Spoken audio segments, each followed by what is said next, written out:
Hello everyone, I'm Vivek Agarwal. I'm a chartered accountant, company secretary in LLB, and in this video we will be addressing an important issue raised by the taxpayers, and that is whether a taxpayer can claim input tax credit for the invoices which are not reflecting in 2A or 2B. For this discussion, I would like to divide the video into two parts.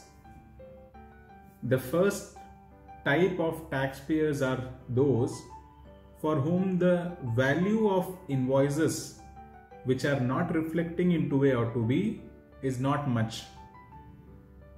For them, my opinion would be to follow the provisions of Rule 36 sub Rule 4 and avoid litigation, and claim input tax credit only for those invoices which are reflecting in 2A or 2B.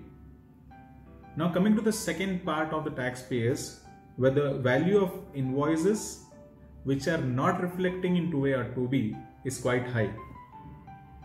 For such taxpayers, my submission would be that even as on today, that is 29th of October 2021, there is no mandatory requirement as per GST law to claim input tax credit only on those invoices which are reflecting in 2A or 2B.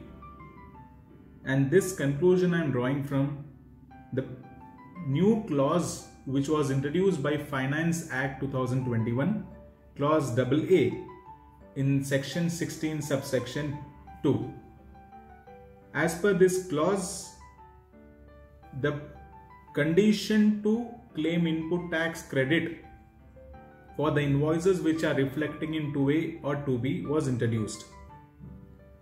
But even today, this clause is yet to be notified.